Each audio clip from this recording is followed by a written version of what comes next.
ನಮಗೆ ಒಂದು ವರ್ಕ್ಶಾಪ್ ಕೊಟ್ಟಿರ್ತಾರೆ, ಅಲ್ಲಿ ಮಾಡಬೇಕಾದ್ರೆ ಮತ್ತು ಅಲ್ಲಿ ಹೋದ್ಮೇಲೆ ಆದ ಬದಲಾವಣೆಗಳು ಕೆಲವೊಮ್ಮೆ ನನಗೂ ಆಶ್ಚರ್ಯ ಆಗುತ್ತೆ. ನನಗೆ ಮೊದಲೆಲ್ಲೂ ಅನುಭವ ಆಗಿರಲಿಲ್ಲ ಈ ರೀತಿ.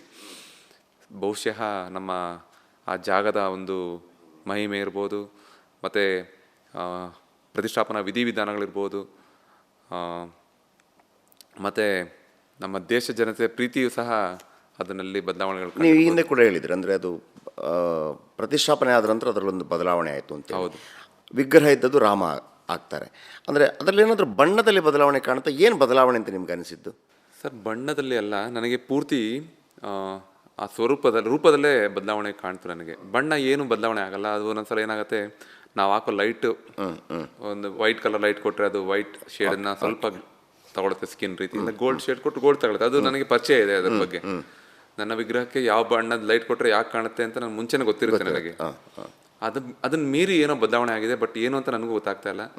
ಒಂದು ಮಾತ್ರ ಅನಿಸುತ್ತೆ, ಒಬ್ಬ ಮಾನವರಾಗಿ ನಾವು ರಾಮನ ವಿಗ್ರಹ ಮಾಡುವಂತಷ್ಟು ದೊಡ್ಡವರಲ್ಲ. ಅವರೇ ಹೇಳಿ ಮಾಡಿಸ್ಕೊಂಡ್ರೆ ಮಾತ್ರ ಅದು ಸಾಧ್ಯ. ಅವ್ರು ಹೇಳಿ ಮಾಡಿಸ್ಕೊಂಡಿರ್ಬೋದು ಈ ವಿಷಯದಲ್ಲಿ. ಈ 500 ವರ್ಷದ ಸಂದರ್ಭದಲ್ಲಿ ಆಯಾಯ ಕಾಲಘಟ್ಟದಲ್ಲಿ ಬಂದಂಥ ದೊಡ್ಡ ದೊಡ್ಡ ಶಿಲ್ಪಿಗಳು ಒಮ್ಮೆ ಅಂದ್ಕೊಂಡಿರ್ಬೋದು, ಯಾರೋ ನಮಗೊಂದು ಅವಕಾಶ ಸಿಗ್ಬೋದು ಮತ್ತೊಂದು ಅಂತೇಳಿ. ಈಗ ಪ್ರಥಮ 100ನೇ ವರ್ಷದಲ್ಲಿದ್ದವರು ಅದು 400 ವರ್ಷ ಕಳೆಯಿತು. ನಿಮಗೆ ಅಂತಂದರೆ ಕಳೆದ ಬಾರಿ 2023 ಏಪ್ರಿಲ್ನಲ್ಲಿ ಕಾಲಿಟ್ಟವರಿಗೆ ನಿಮಗೆ ಅವಕಾಶವನ್ನು ಸಿಗುತ್ತೆ. ನಿಮಗೆ ಈ ಅವಕಾಶ ಸಿಗೋದಕ್ಕೆ ಮುಖ್ಯ ಕಾರಣ ಯಾರು? ಯಾಕಂದರೆ ಆ ಒಂದು ಇದರಲ್ಲಿ ಪಾಲ್ಗೊಳ್ಳಿ ಅಂತ ಹೇಳೋದಕ್ಕೆ ಮುಖ್ಯ ಕಾರಣ ಯಾರು? ಸರ್, ಅದು ಒಂದು ಭಾಳ ಪ್ರಪಂಚದ ಅದೃಷ್ಟವಂತ ಅಂತಲೇ ಹೇಳ್ಬೋದು. ನೀವು ಅಂದಾಗೆ ಪದ್ಮಶ್ರೀ, ಪದ್ಮವಿಭೂಷಣ್ ಪಡೆದಿರೋಂಥ ಈಗಲೂ ಭಾಳಷ್ಟು ಶಿಲ್ಪಿಗಳಿದ್ದಾರೆ. ಹೌದು. ನಮ್ಮ ಸುದರ್ಶನ್ ಸಾಹಾ ಅವರಿರ್ಬೋದು, ನಮ್ಮ ಸ್ಟ್ಯಾಚ್ಯೂ ಆಫ್ ಯೂನಿಟಿ ಮಾಡಿದ ಸುತಾರ್ ಅವರು, ರಾಮ್ವಿ ಸುತಾರ್ ಸರ್ ಇರ್ಬೋದು. ಹಾಗೆ ಭಾಳಷ್ಟು ಜನ ಇದ್ದಾರೆ. ನನಗೆ ಹೇಗೆ ಸಾಧ್ಯವಾಯಿತು ಇಲ್ಲಿ ತನಕ ಹೋಗ್ಲಿಕ್ಕೆ? ಒಂದು ಕಾರಣ, ನನ್ನ ಅಭ್ಯಾಸ ಬರೀ ಕಲ್ಲಿನಲ್ಲಿ ನಡೆದಿದೆ.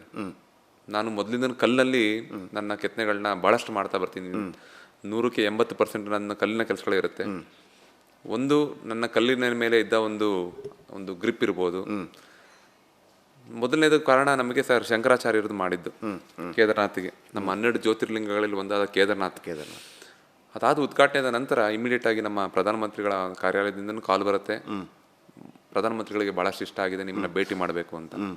ನೋಡಿ, ಅವರು ದಿನಕ್ಕೊಂದು ಸ್ಟ್ಯಾಚ್ಯೂ ಇನಾಗ್ರೇಟ್ ಮಾಡ್ತಾರೆ ಅಂತ ಅನ್ಕೊಳ್ಳಿ, ಎಲ್ಲ ತಿಂಗಳಿಗೆ 2-3 ಮಾಡ್ತಾನೆ ಇರ್ತಾರೆ. ಆದರೆ ಅವ್ರ ಮನಸ್ಸಲ್ಲಿ ಕೂರಬೇಕು, ಅವ್ರ ಮನಸ್ಸನ್ನ ಕೂರಿಸ್ಲೇಬೇಕು ಅಂತ ಒಂದು ಅವಕಾಶ ನನಗೆ ಸಿಕ್ಕಿದೆ. ಇದು ದೇಶ ತಿರುಗಿ ನೋಡೋಂಗೆ ಮಾಡಲೇಬೇಕು.